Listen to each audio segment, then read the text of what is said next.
Hello, good afternoon and welcome to Midday Live. My name is Noble Crosby and in the bulletin this afternoon, petition calling for the removal of chairperson and deputy chairpersons of the Electoral Commission over disenfranchisement of Sancho Kofi, Akpafu, Lolobi and Likpe residents withdrawn. We'll tell you why.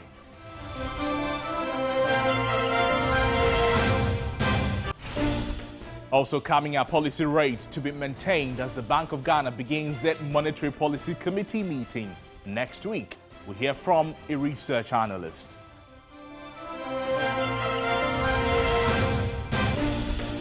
Plus some international news this afternoon as the International Criminal Court opens new investigation into alleged war crimes in the Darfur region of Sudan.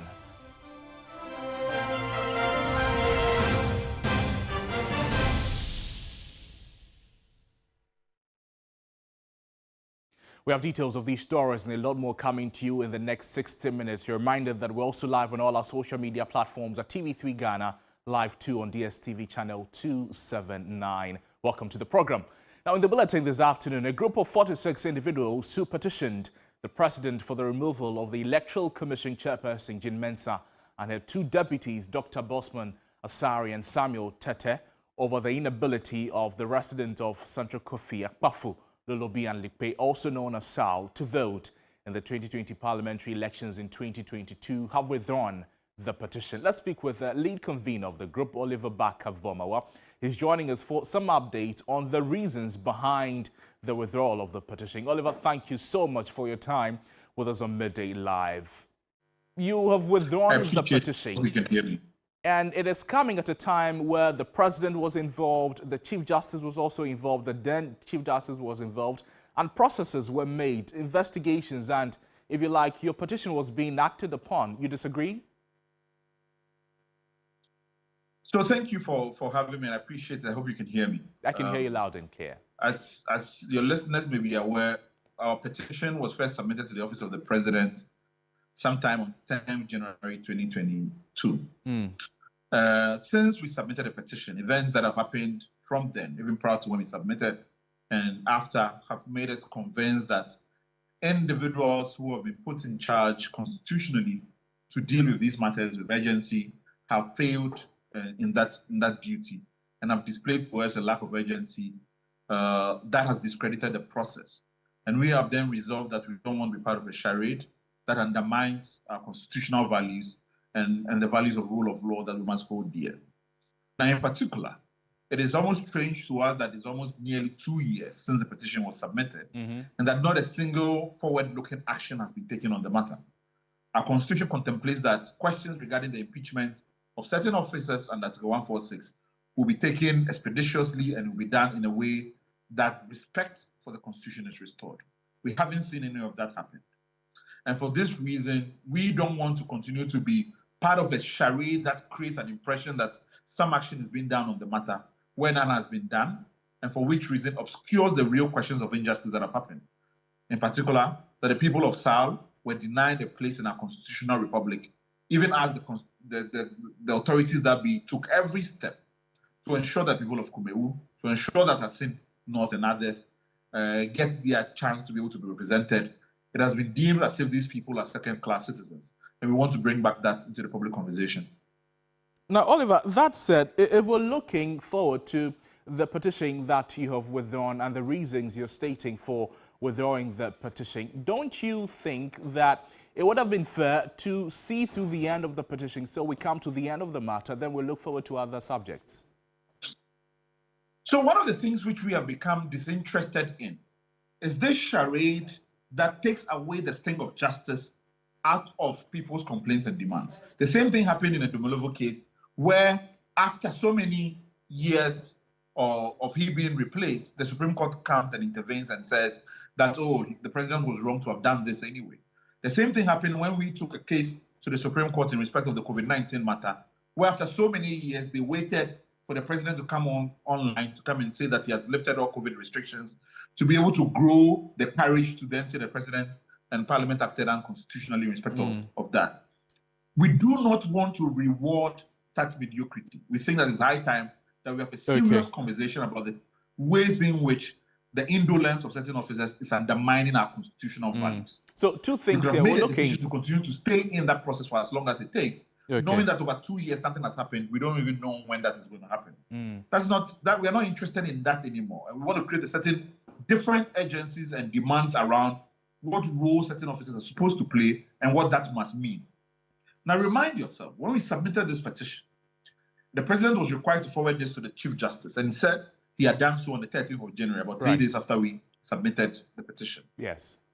On the 17th of January, the Chief Justice, the then Chief Justice, Mr. Enini Yeboah, writes to us to inform us that the petition has received from the presidency that certain persons, presumably at the presidency, had removed certain pages from the petition. When we followed this up with the Office of the President, they claimed that the petition that they gave to the Chief Justice did not have any pages removed. So this day, nobody went to the bottom of who took the initiative or action to undermine the petition process by removing critical pages from the petition. Okay, so that was the first red flag. Oliver, we're looking at two issues here. A lack of interest and urgency. He was going to go ahead. Oliver, can you hear me? Yes, I can hear you. So two issues, a lack of interest and urgency on the part of the people you presented the petition to, so the President and the Chief Justice. My question to you is, how long did you want this to be dealt with? Well, I tell you what, I don't think the Constitution contemplates, nor did we contemplate that 2 years on, the process will not have even started at all. It is critical that particularly we are going into another election year next year. It is important that the persons who were in charge of the last one, whose stewardship was being questioned, be made to answer for that stewardship. Before we roll over into another year, where particularly if we get into 2024, the entire conversations about holding individuals accountable becomes increasingly politicized. We're not interested in that politicization of the raw task of holding constitutional officers accountable. We do not get any indication that anything was going to start within the next few months or even next year. That for us is ways in which the Constitution has been undermined. And that in itself is even impeachable. So we are interested in having a genuine conversation that reminds Ghanaians of what we are dealing with in our democracy. And that perhaps makes us reflect on other ways of organizing and opposing permissive misgovernance as we have seen in this case. Oliver, thank you so much for your time with us on the program. Oliver Baka-Vormawor is the convener of the 46 individuals who in 2022 petitioned the President for the removal of the chairperson of the Electoral Commission and 2 others. At the moment, they have withdrawn their petition. They're saying that it is as a result of a lack of interest and urgency, if you like, on the part of the persons who received their petition there. Still in the courts, the High Court has quashed a report by the Commission on Human Rights and Administrative Justice that contained adverse findings against the former Chief Executive Officer of the Public Procurement Authority, ABAJ. Now, the court presided over by Justice Audrey Tay ruled that Shraj violated the fair hearing rule by substituting portions of the original complaint filed by the Ghana Integrity Initiative with its own allegations. The judge held that to the extent that the commission did not receive any complaint from the unidentifiable complainant before investigating a charge of failure to declare assets against the applicant as required by Article 218A of the Constitution and Section 7(1)A of Act 456, the Commission wrongfully and wrongly assumed jurisdiction. Additionally, it was determined that Shraj did not give applicant ABAJ the chance to question witnesses who were called during the investigation before drawing conclusions.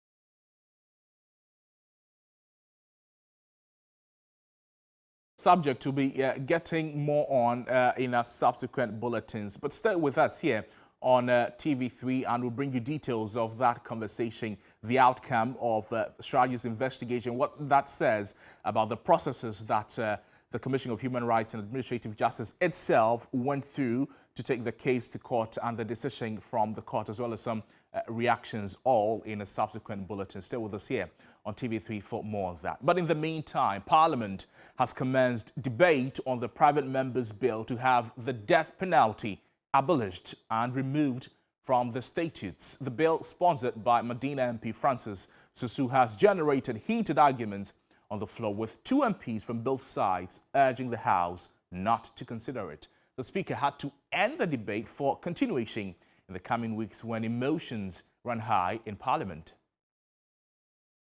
Mr. Speaker, we also have judiciary consensus because, Mr. Speaker, when you look at the case of Dexter Johnson versus the Republic, the learned Justice Duche JSC made the recommendation that it is time for Ghana to move away from the use of the death penalty. All the consensus that we have built over the years supports the fact that it is time for Ghana to amend its laws so that it can align with our practices. Mr. Speaker, with this, I beg to move.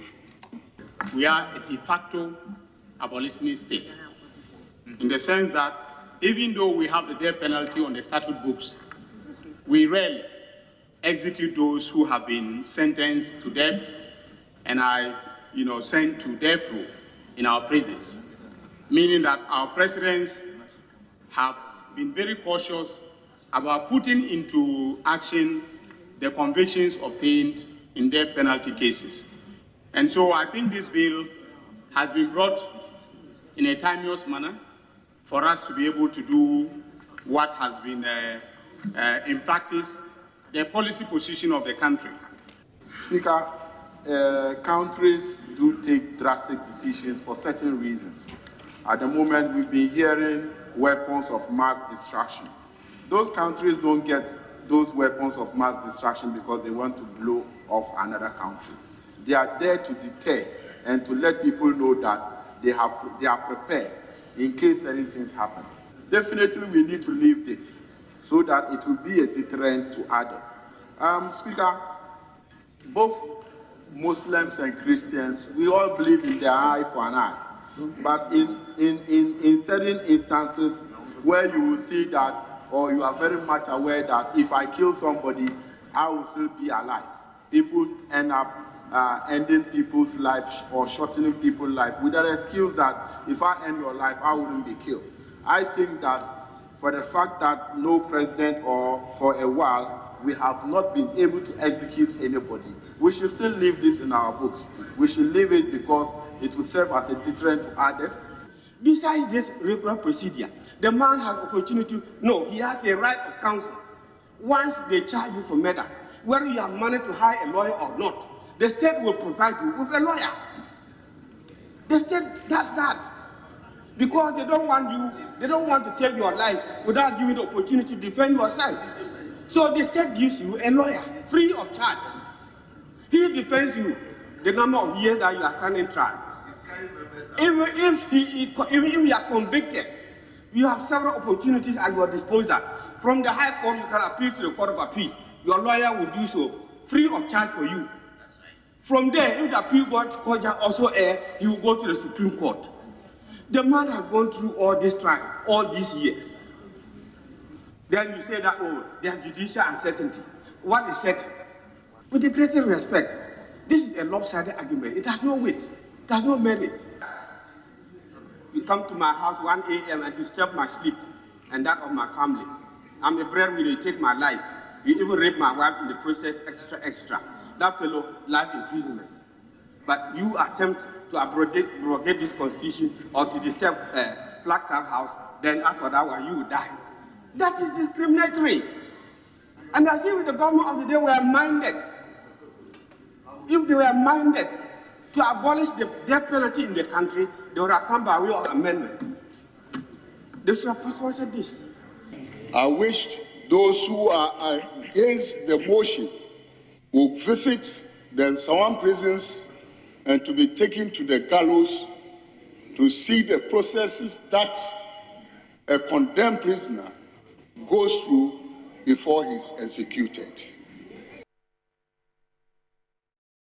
So this is what we know, that as we speak, capital punishment is still a legal penalty in Ghana. And Ghana last executed that punishment in 1993. And 7 new death sentences were handed down in 2021. So 165 people were on death row in the country at the end of 2021. We'll be engaging with Amnesty International, Genevieve Patenting shortly. But some Ghanaians have also been sharing their views on whether or not to remove the death penalty from the country's books.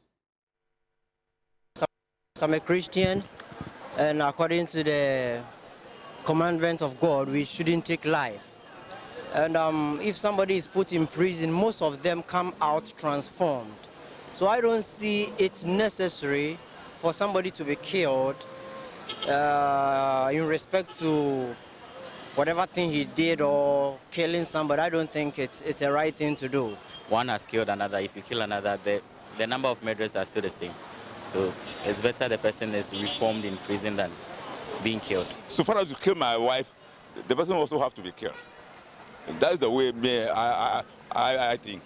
When we start doing so, those criminal cases will stop. We all sin. And if, for instance, you've done something wrong and you are to be sentenced to death, I don't think it sounds so great.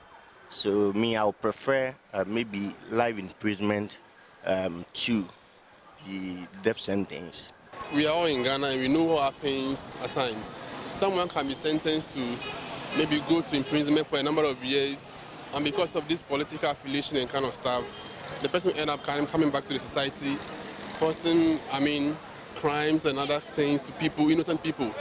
So I think the death penalty should still be be in place. And someone, we all know it's not good. So when somebody kills even my mother, I wouldn't prefer for the person to be punished with death penalty, but rather life imprisonment, so that he can suffer for whatever he has done. So those were some of the views of some Ghanaians in relation to the abolishment of the death penalty as a private member's bill has been instituted by Member of Parliament for Medina Francis Sosu. Let's speak with Genevieve Patenting from Amnesty International, is Ghana's country director. Genevieve, thank you so much for joining us on Midday Live. This is something you have been advocating for, and finally we're seeing a private member's bill being instituted in that regard. Your reaction to this? Yes, thank you so much for having me. And I would at least like to commend the Speaker of Parliament, Honorable Babing, for ensuring that the second reading commenced yesterday on the bill. I think this is very historical for Ghana. As you rightly said, it's been 30 years since we sentenced someone to death. However, as it stands, it's at 2022, there were 172 persons on death row currently. So we've been campaigning on this for a long time.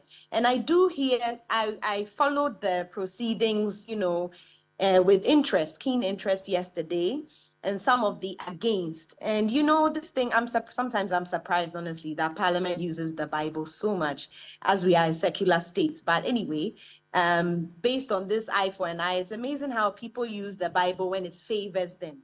However, I also believe in, loving your neighbor as yourself, but also they say, public opinion in Ghana states that, persons are for the death penalty, but that's actually wrong. There was actually a survey conducted in Ghana by the Death Penalty Project, and 48% of Ghanaians strongly opposed the death penalty. Only 9% were strongly in favor of the death penalty. And when they were even asked, what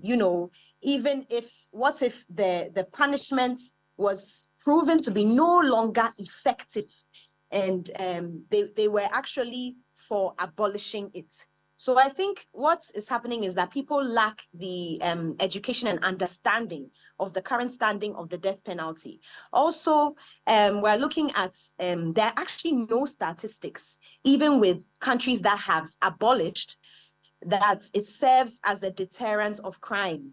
The countries that have currently abolished the death penalty have not seen any increase in crime rates, and it does not serve as a deterrent of crime. Now, the two amendments currently in Parliament do not completely abolish the death penalty. It only abolishes 96% of the death penalty, which means murder and, those sorts of severe offenses will be taken off now. However, the 4% attributes to treason, and that we'll have to work on later. So it doesn't entirely take it off, but it takes off 96%. But Genevieve, if you're advocating that we do it, a lot of lobbying. So if you're advocating that we abolish the death penalty, shouldn't it be, wholesome? Shouldn't we remove all of it from the country's laws? But that's a challenge. That's why, because it's, within the Criminal Offences Code and the Armed Forces Act. So we had a committee sit, and they advised us to take this route for now.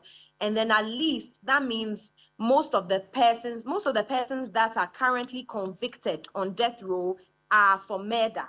So that means there's nobody there for treason. So that means these sentences can be commuted to life imprisonment. Okay. Now, we already have endorsements from the Office of the President, endorsements from the Office of former President Mahama. Right. Ghana Prisons endorses the abolition. Office of Chief Justice, Catholic Bishops Conference, Action Church, Worldwide Miracle Outreach Church, that's Reverend Lawrence Tete. Okay. They are all endorsed the abolition of the death penalty. And Ghana Armed Forces also endorses it. And of course, TRAJ. So it's actually heavily endorsed by government agencies and other partners. Right. And also, let's not forget, 2012, the Constitutional Review Committee recommended that the death penalty should be replaced to life imprisonment. Okay. So let's look at these issues. Genevieve Partenting is the country director of Amnesty International. The big question is the death penalty,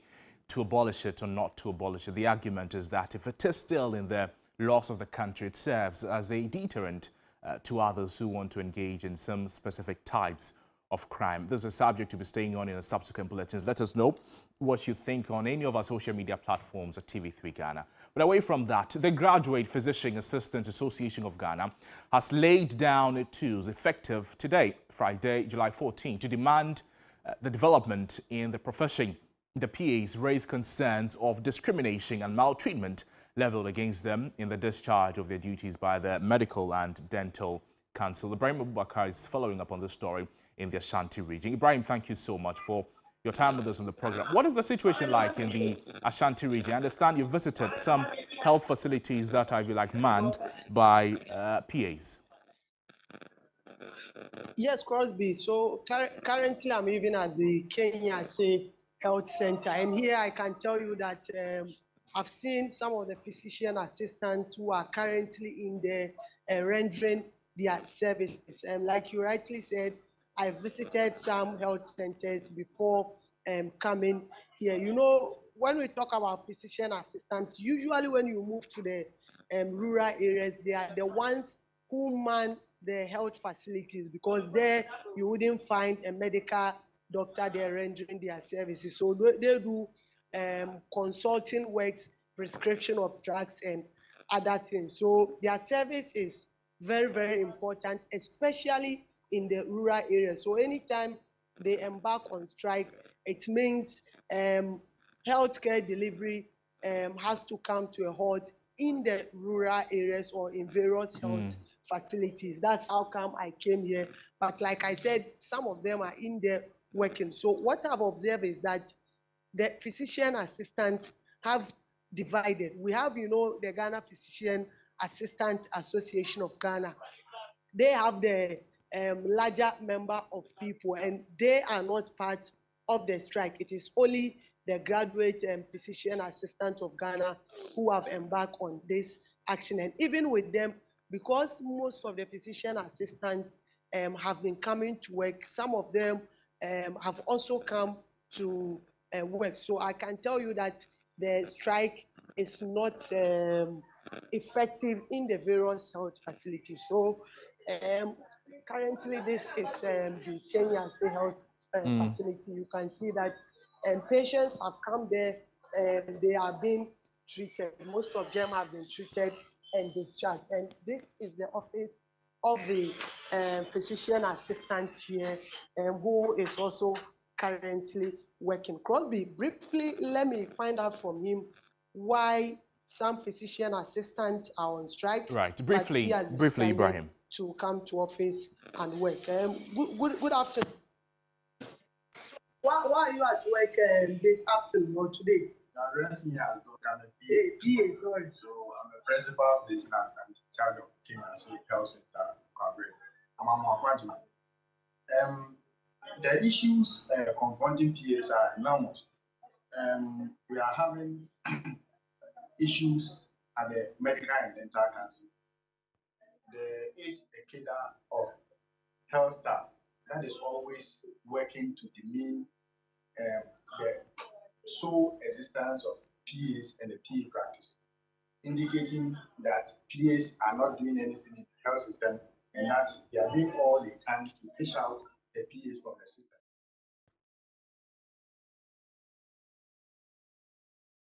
So stay with us here on TV3 in our subsequent bulletins for the reasons why some physician assistants are working whilst others are on strike here on TV3. You're still watching Midday Live on TV3, also on all our social media platforms at TV3 Ghana, plus on DSTV channel 279. Now, more than 4,000 nurses between January to July this year, they have left the country to see greener pastures. Now, the president of the Ghana Registered Nurses and Midwives Association, Perpetual Oforian Pofor, tells TV3 the figure is projected to double by the end of this year if government fails to roll out improved salary packages for nurses. According to the Ghana Registered Nurses and Midwives Association, 7,000 nurses have left the country from January 2022 to date. This year alone, 4,000 of them have also left. The figure, the JNM says, could increase due to poor conditions of service. As much as they are leaving, it is having a toll on health service delivery in Ghana. Right. The truth is, those that are leaving are those that are well experienced, with many years of experience. And even if we are going to recruit new personnel, these are the very people who would have trained them. So they leaving is a big issue. And it's about time we really sit as stakeholders to discuss this matter thoroughly. From where we sit, we know that we cannot stop them because it is their right to migrate. But it's about time we look at putting in some innovation in terms of some motivational packages that will really attract or help to retain them. She said government should institute policies that will improve the lot of nurses. Some nurses explained what would make them stay. The Ghanaian nurse in my own situation who have worked for more than 10 years, I qualified in 2010. And as I speak to you now, what I take home is not up to 2,500 Ghana cedi. Comparing myself with other people who are doing other jobs in this country, they earn far more than that. So if the salary could be enhanced and our work conditions, many of our colleagues, you get to the workplace, you are not able to get the material you need to do the work. It's so disturbing. As a degree nurse who have worked for 4 years now, so currently I'm a senior nursing officer, it's just a little over 3,000. Though the JNMA has concluded a rural policy document to cater for nurses and midwives in the private areas, it is here to be implemented. We have gone through a system of putting together a rural incentive package. I was part of that team. Brilliant work done with the consultant. And we are told it's still at the level of cabinet. It needs to be approved. It needs to be approved so that those that are working in underserved areas, deprived areas, typical rural areas, and are sacrificing to take care of people within those communities can be motivated to stay. The Ghana Registered Nurses and Midwives Association, however, cautioned against harassment of members by immigration officers at the airport when leaving the country. We got some reports, immigration officers at the airport who were intimidating some of our nurses. We want to sound a word of caution to them. If I have my passport and I have a visa and I have my ticket to travel and I'm going through immigration, no immigration officer has any right to ask me of my resignation letter or any of such. It doesn't work that way. It doesn't work that way. And people should not use any such means to intimidate our nurses and midwives who may be traveling. To some other subjects this afternoon, and 3 fuel tankers loaded with petrol got burned at a fuel tanker yard in the industrial area in the Kpong Katamansi municipality of the Greater Accra region on Thursday evening. The fire outbreak occurred around 3:35 p.m. on Thursday evening at a tanker yard close to the Tema Tank Farm in the industrial area. The timely intervention by personnel of the Tema Ghana National Fire Service and Kpong Ghana Police Service prevented possible casualties and further destruction of property in the area.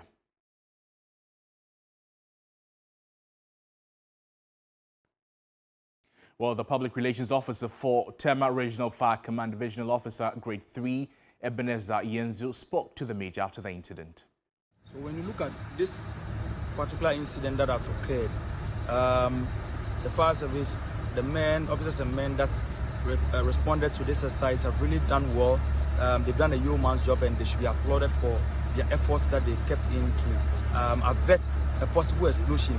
We have 3 tankers that were involved in the fire. All are partially burnt, I must say, because the content in the other one, the one which is having the product, is salvaged, and it's a 54,000 litre vehicle. But we've been able to salvage the content of the vehicle. But around 3 o'clock, that is where, around 3:35, that is where we received the call. And quickly around 3:47, our men had responded from the Tema Industrial Area Fire Station, and they requested for assistance from the other stations that are nearby. So we have the Tema Metro coming in, we have the other persons from the Deftraco Fire Station also coming in, a water tanker also coming, and the Tema Oil Refinery Fire Brigade also coming in to assist us. You're watching Midday Live on TV3. My name is Noble Crosbiano. Going for a quick break. We're back with more stories. Please stay with us.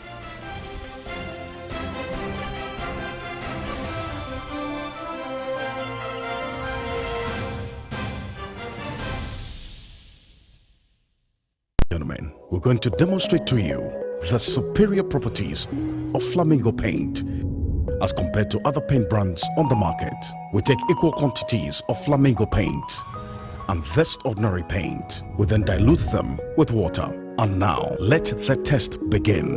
The gentleman on the left is going to apply the ordinary paint, and the gentleman on my right will use the Flamingo superior paint. As you can clearly see, Flamingo has the obvious better hiding. Furthermore, Flamingo has painted a much larger area. You know, 1 bucket of Flamingo paint is equal to several buckets of any other paint brand on the market. Flamingo paint is made with superior formulation to give superior durability, superior hiding, superior coverage. Flamingo paint, simply superior. Everybody knows Acrobato. And if you know Acrobato, it means you know M-Punch Homeopathic Clinic. M-Punch Homeopathic Clinic is my pillar. Let's hear what others are saying about M-Punch Homeopathic Clinic. Who will be careful M-Punch one? Chese na me ankasa me period na se problem suwum ntina ma wo ho idea ma me papa chese na nya asem ketewa na me coin point no mo hwe me mogam no mo hwe bibia na so mo meduro a me fire no ene ma won kura mienu hofro kwa na mkwan mu a eba head everything yourself me ma me no adwodwo eda ho a wontumi nante ene ne ko end point o mama nunu a ene ne ho idea watimi asori anante. That's end point for you of Acrobato. Hello hey ohwehwe what che okay a free bra wo di end point what dance am me call you no me Jones sama na enkoyie e paso na ma yemre nyina na ma gina sabema na me be fie for there e ho na nyina jaresa. You heard everything. I have secret. M-Punch is my secret. M-Punch homeopathic clinic. I'm free. Ghana for your friend me na dede. Semijina ha na eye Franco television. Papa amodia bejaso no. Na me gusu amidi ho dance e chiro. Sawasi hotels, offices, schools, apartments, eye Franco television. Ababawa, abrantie, open TV di abawo dem a. Your sizes bebre wo ho. Your 24 inches wo ho, your 32 wo ho, your 43 wo ho, your 55 and akese 65 inches. Way now per day. Franco Trading Enterprise. Eye television papa and the border form and him here. JPS Communications, in partnership with Sunny FM and Sunny TV, with support from Superfarm Network, presents Comic and Comedy. If you want to know the number of years a man is married, ask about his wife. The way he will respond determines the number of years. If it's 1 year, 2 years, you ask him, big man, how is your wife? Excuse me, you mean my lovey-dovey baby, lovely-dovey wife? After 5 years, how is your wife? She's good. 10 years, how is your wife? Performing on this big stage are Obi Amponsa, Clemento Suarez, General Tatia, Jacinta, Foster Romanos, Lexi the Comic, Efia Barcelona, Potogo, introducing Ya Enima with Honorable Mikyose Beko and Honorable Fritz Bafo as guest of honor. Venue, National Theatre. Date, Saturday the 22nd of July and Sunday the 23rd of July. Time, 4 p.m. and 8 p.m. each day. Rate is 150 Ghana cedis for standard and 250 Ghana cedis for VIP. Dial *713*003# to purchase your tickets on all networks or call 0552 300075. Sponsored by Ebony Condoms, Secure, Blue Band, and Series. Media partners.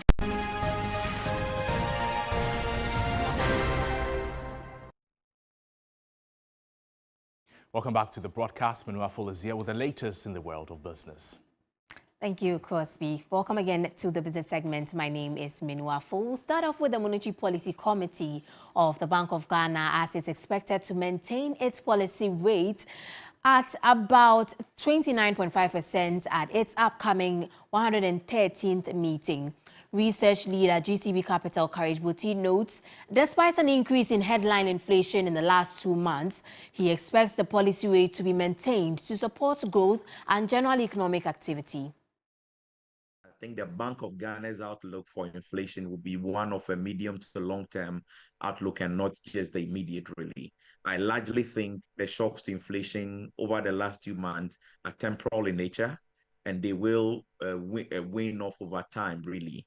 And so, given the fact that growth is distressed, yes, Q1 growth surprised positively, monetary tightening is also in place. And so, you do not have exactly policy support for growth. And the only way we could sustain job creation is to encourage credit. And a good way to do that, given the inflation consent now, would be to maintain the policy rate where it is, so that you can guide the market towards credit creation, really. And that is what I expect to be the policy stance sometime after the meeting next week.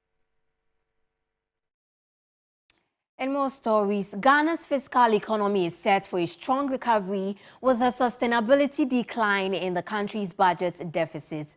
That's according to Fitch Solutions' mid-year review of sub-Saharan Africa. The following 3 Business Desk reports has more.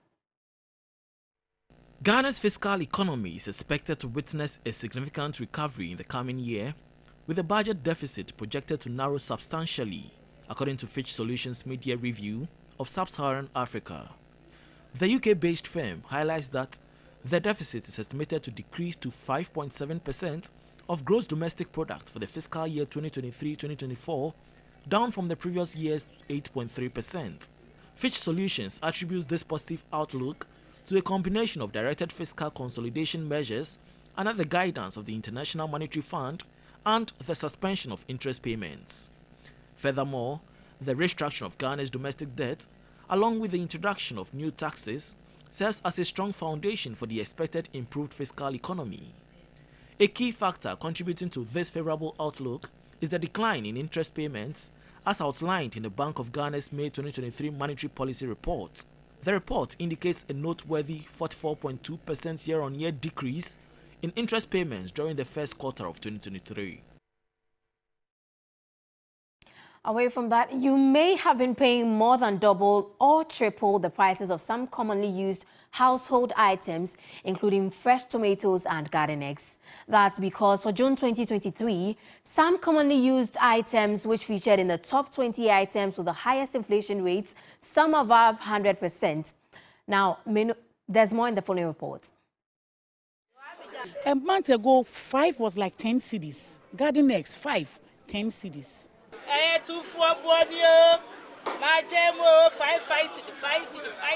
Inflation rate for June 2023 went up to 42.5%, according to the Ghana Statistical Service. Now I'm going to walk you through the top 20 items with the highest rates of inflation.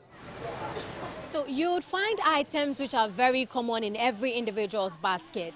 Shelled granite leads the chart with a rate of 125.7%, followed by tea bags, dog meat, palm oil, and we could go on.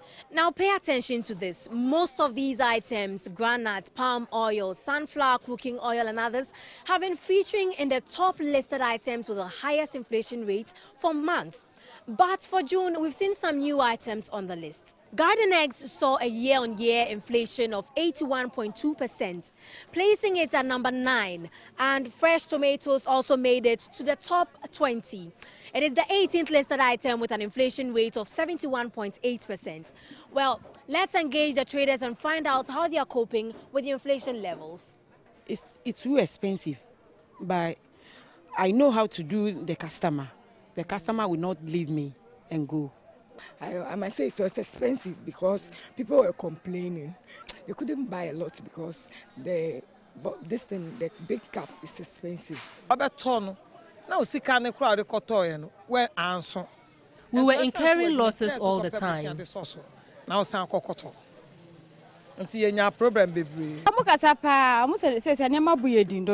Customers complain bitterly about the prices, but they still buy. Note that food inflation appeared to be the main driver of inflation for the month, indicating that prices of food items went up more than other items that were considered in the inflation basket. At the start of every production season, we need to know what quantity and size of land that is into production for food security, purposely for local consumption, and what other lands have been earmarked for production for export. That must be done, because if we don't do that, one day we'll wake up to realize that all our food has been exported out of the country, and we have to pay more to consume the little that are left. So, depending on how often you use these items, your level of inflation could be much higher than the national average of 42.5%. Menu Afol, 3 Business, Malamata Market, Accra. And that's how we wrap up the business segment here on Midday Live. My name is Minu Afol. Stay with us. We'll bring you more news right after the break.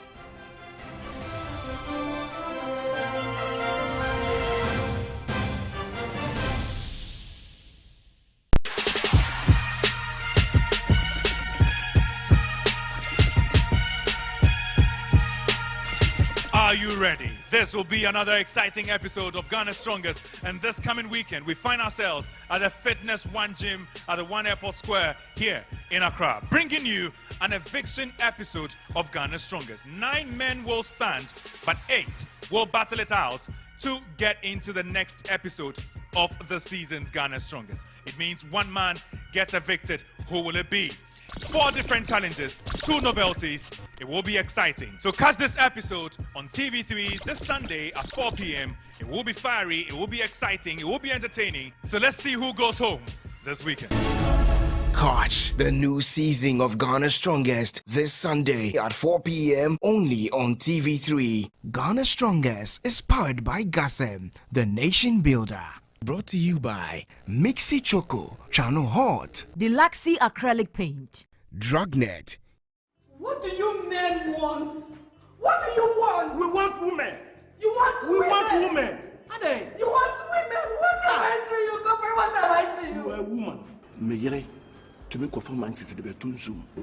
Chester wodo brother. Me do Joda 1159. Ubrezi ana usi hata hamana so hono. Akoromfo be fa en wahu. Me hu yo. Timi de say ona hamana yesi. Tumu say hamani ye nipa nko be kasa. One side pe. Auntie B, me se me ko wo fufuo no e wo soro ho. Tu your back to say me. Ashi go gold. Nana ma go top. Top coat. Udium pepepe. Method. Malaria game changer no. Raffle Coast, a chance to win big. Wallet Yabatao. Killer syrup, and Mamma Freddy tea. Efiera, this and every Friday at 8:30 p.m. on TV3.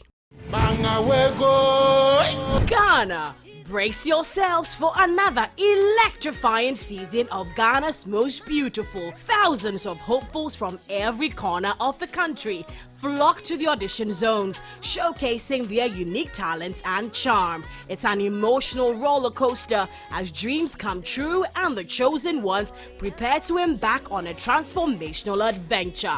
Our esteemed panel of judges, industry experts, and cultural icons will be present every step of the way to help these extraordinary women define their future. The stage is set for an unforgettable season filled with enchantment, passion, and the celebration of Ghanaian culture. So mark your calendars and join the live show from July 16, 8 p.m. here on TV3. Ghana's Most Beautiful, premiering this Sunday, 16 July at 8 p.m. on TV3. GMB 2023 is sponsored by Gino Tomato Mix, GTP, Techno Camon 20 Series, AT, Sankofa Spices, and supported by Bell Pack Tissues, Vitamilk, Deluxe Acrylic Paint, Nescafe Blood Tonic, Heaven Black Mosquito Spray and Coil, Enapa Foods, Freedom from Casapreco, Top Choco. Kitchen Wars. The most anticipated cooking reality show is making its return to your screen. It is Kitchen Wars Season 2. Old school alumni get ready to compete for yet another epic showdown. Which alumni will take over from WAS? The school that came in first place, West Africa! Get your ladles out, sharpen your knives, and be ready to battle it out. Interested alumni must be in a group of 6 to participate. Simply send your details 0531 906 281 to register and stand the chance of being the best alumni in the kitchen. It's Kitchen Wars Season 2. Kitchen Wars, your school feed cook.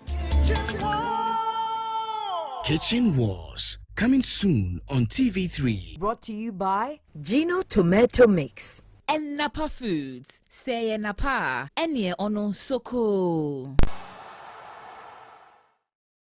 It's now time for the latest in the world of sports. Kevin Uswansa is here to bring us the latest in the world of sports. Kevin, over to you.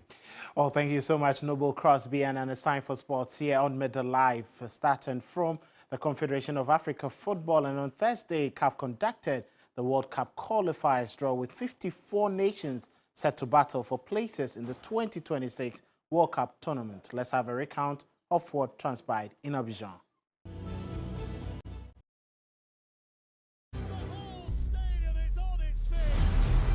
It was showtime as the destiny of 54 African countries was set to be decided in Abidjan, Ivory Coast. For the first time in football history, 9 African countries will automatically qualify for the 2026 World Cup to be hosted in the USA, Canada, and Mexico, with the potential of a 10th through a playoff. As a result, there was a reshuffle of the qualification process.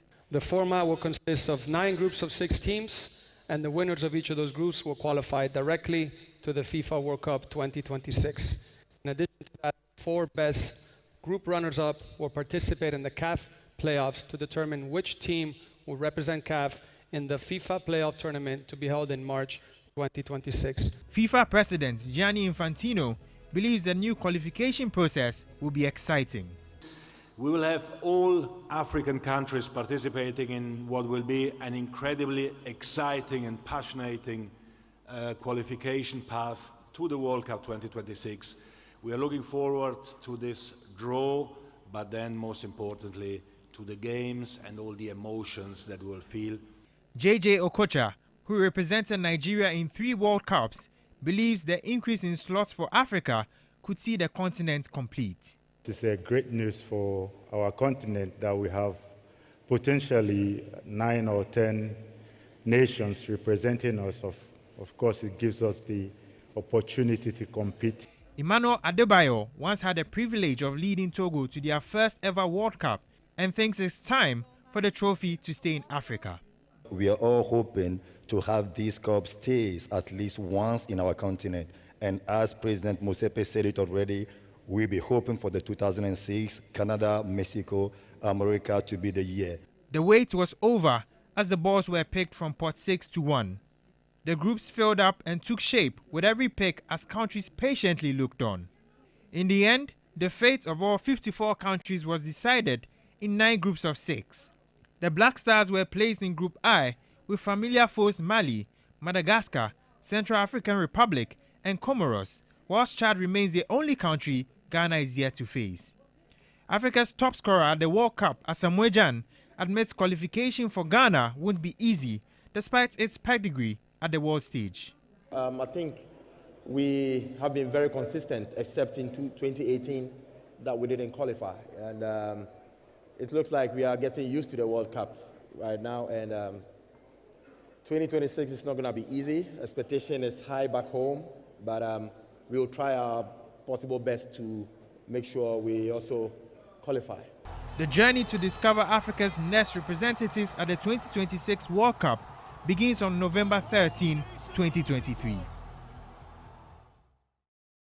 Now away from men's soccer to female soccer, and the Black Queens head coach Nora Hoptel has stated that her team is making gradual progress as they hinge onto their quest to book a 2024 Olympic football games ticket. Ghana plays Guinea this afternoon at 4. We made a nice picture, you know, with the Volta and all the steps we're gonna take to the Olympics. We marked in this picture, and now it's to take it step by step. You know, we don't want to look all the time ahead. We know where our ship is riding on the Mission Volta. We know the direction. We know the harbors we're gonna sail into. But we always need, when you are on a boat riding, we always need to focus on the next harbor. The next harbor, it's Guinea, so we want to find a successful harbor, you know, and as soon as we arrive there and did the job, then we can also look to the next job. Now let's continue with some more football news. And All-Star Russell Westbrook is the latest big-name athlete to join the 49 Enterprises-led consortium hoping to take full control of Leeds United Football Club. Westbrook, 34, follows golfers Jordan Spieth and Justin Thomas in becoming minor stakeholders in the white. The LA Clippers point guard listed as the world's 14th highest paid athlete was the NBA's most valuable player in 2017 and is a 9-time All-Star. Joint Leeds United owners 49ers Enterprises first invested in the Leeds United club in 2018.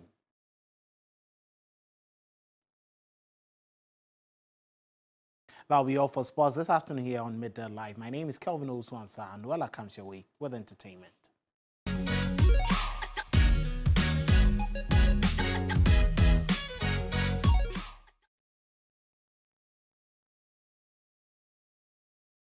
Well, Adjoa Noella is here for the latest entertainment. All right, let's get into some entertainment news here on Midday Live. My name is Noella Donko. Now, entertainment critic Kweku Esiedu, popularly known as Coca, believes a lot more structures need to be put in place to properly market the newly renovated Kwame Nkrumah Museum. Now, speaking on TV3 New Day, Coca noted that the GTA needs to implement a tourism invitation levy for diasporans to make the museum a must visit in Ghana. Respect to our states of tourism and then the growth. But I feel we need strategic people who understand tourism and who can plug business development to it to expand it. Because there are few things, if they were there, I could say it can give us more amount of money in the system. For instance, I believe what we have is a state of art. To market it, I think tourism, Ghana Tourism Authority needs to seek power so that there is a tourism invitation levy so that everybody coming to Ghana, compulsory, once you buy your ticket, you need to get it. Okay. You pick your ticket at the airport and in one of the places you visit. You must. It's a must. So you have that and any other 4 other places you want to visit. Okay. And if you could just do the calculation, the number of people who come. So we need to put an emphasis to it. Yeah. That is for the external market. The internal market, the schools, Fridays should be make a day that students can go on a tour. So as a school is reopening a semester or a term, parents are asked to pay a certain amount, then these kids can go there. Now, still on the conversation, seasoned blogger Mayor Deborah has admonished both managers and the general public to have a maintenance mindset in order to preserve the Kwame Nkrumah Memorial Park. Then there's also the 100 Ghana cedis for non-Ghanaian adults who want to visit, as against 25 Ghana cedis for Ghanaian adults. All this money should be saved to some extent or reinvested to ensure that the place is maintained. Do you think this is enough, or you think that they should go beyond just the charges? Yes, I think it's enough, but it's only money that is going in to ensure that we pay for cleaners. But it's beyond that. It's a mentality, it's a mindset that people must have and actually maintain it. So the cleaners must be up and doing, and the people who go and visit must have in mind that they're not going to desecrate, so to say, a very important space like that. So there should be every measure from those managing the place as well as those visiting to make sure that the place is kept clean throughout the process for ourselves, for tourists coming from outside of the country to come and see it. It's a beautiful piece, and I really, really hope we're able to maintain it. Well, that's it for entertainment news here on Midday Live. My name is Noella Donko. Up next is international news.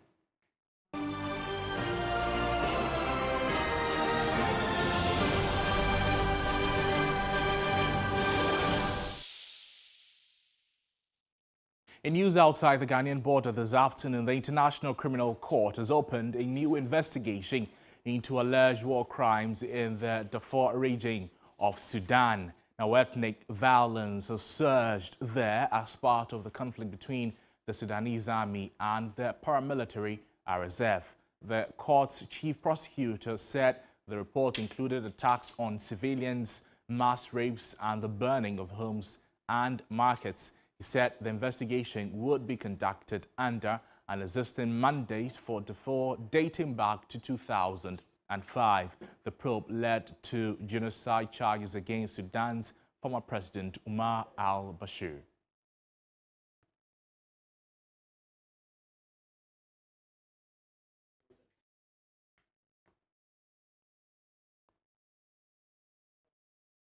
Still international news, leaders at the US-Africa Business Summit in Botswana have urged renewal of the long-standing Africa Growth Opportunities Act, AGOA.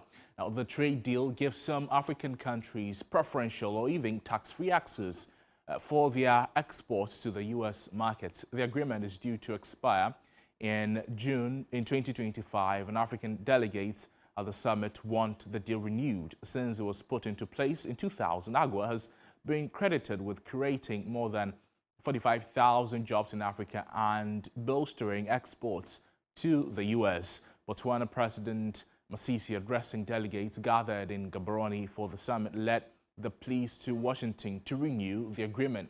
Now, not all African countries benefit from AGOA. Some, like Ethiopia, Mali, and Guinea, were barred because of coups and human rights violations. South Africa's eligibility is being reviewed over the alleged sale of arms to Russia.